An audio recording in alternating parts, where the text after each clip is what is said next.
2 থেকে 3 মিনিটের একটি ছোট গল্প শুনে যাবেন, আশা করি ভালো লাগবে। একটি ছেলে খুবই সাদাসিধা ছিল। সে একটি দোকানে চাকরি করত। ছেলেটির বেতন ছিল মাত্র 5,000 টাকা। ছেলেটির দোকানের সামনে দিয়ে প্রতিদিন একটি মেয়ে স্কুলে যেত। মেয়েটি প্রতিদিন বোরকা পরে যেত, কিন্তু প্রায়ই মুখটা খোলা থাকতো। একদিন হঠাৎ করে ছেলেটির নজর পড়লো মেয়েটির দিকে। এভাবে বেশ কয়েকদিন যাবার পর মেয়েটি বুঝতে পারলো ছেলেটি তাকে লক্ষ্য করে। মেয়েটিও বাঁকা চোখে ছেলেটির দিকে তাকাতে শুরু করলো। ছেলেটি মেয়ের চলাফেরা দেখে মুগ্ধ হলো। আফসোস করতে লাগলো, ইস, যদি আমিও আজ পড়াশোনা করতে পারতাম, তাহলে সাহস করে মেয়েটির সাথে কথা বলতে পারতাম। মেয়েটি বুঝতে পারলো ছেলেটি তাকে ভীষণ পছন্দ করে। তাই একদিন মেয়েটি ছেলেটির দোকানের পাশে দাঁড়িয়ে রইল। তখন ছেলেটি দুপুরের খাবার খাওয়ার জন্য দোকানের বাইরে আসে। সে চায়ের দোকানে গিয়ে 5 টাকার একটি রুটি খেয়ে পানি পান করে আসতে লাগলো। তখন মেয়েটি তার কাছে গেল।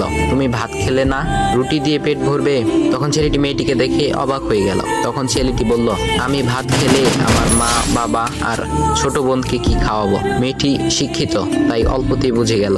সে হাত ধরে বলতে লাগলো, তাহলে তুমি যে আমাকে পছন্দ করো, আমাকে কি খাওয়াবে? তখন ছেলেটি বলল, আমি তো তোমাকে আপন করে পাওয়ার জন্য দেখি না, কারণ সে যোগ্যতা আমার নেই। তবে এটা সত্যি যে তোমাকে দেখলে আমার খুব ভালো লাগে, তাই দেখি। মেয়েটি ছেলেটির কথা শুনে চোখের পানি ধরে রাখতে পারলো না। সে বুঝে গেল ছেলেটির চরিত্র ও ভাবনা অনেক সুন্দর। সেদিন মেয়েটি চলে গেল। বাসায় গিয়ে রাত্রিবেলা মেয়েটি অসুস্থ হয়ে পড়লো। পরে তাকে ডাক্তারের কাছে নিয়ে আসা হলো। বলা হলো মেয়েটার 2টি কিডনি নষ্ট হয়ে গেছে। তখন মেয়ের বাবা ফোন করলো তার বন্ধুর ছেলেকে, যার সাথে বিয়ে দেওয়ার জন্য সে পাগল। কিন্তু মেয়েটি তার বাবার পছন্দের ছেলেকে বিয়ে করতে রাজি না, কারণ সে ছেলেটি টাকা থাকলেও কি হবে, তার চরিত্র খারাপ, সে লোভী। এদিকে মেয়েটির কোনো লোভ ছিল না। যাই হোক, হবু জামাই আসার পর তাকে সব খুলে বলল, তোমার থেকে একটি কিডনি খুলে আমার মেয়েকে দাও। তুমি তো বলছো আমার মেয়েকে তুমি অনেক ভালোবাসো, তাকে পেলে তুমি ভালো হয়ে যাবে, তাহলে আজ পরীক্ষা দাও। তখন ছেলেটি বলল, আমি আপনার রোগা মেয়েকে বিয়ে করতে পারবো না, আমার কি সুস্থ মেয়ের অভাব নাকি? এ বলে সে চলে গেল। বাবা তখন কেঁদে কেঁদে মেয়ের কাছে সব খুলে বলল।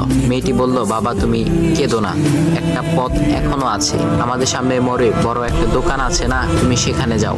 সেখানে যে তাইয়ুব নামের একটা ছেলে আছে, তাকে নিয়ে আসো, আমার কথা বলো।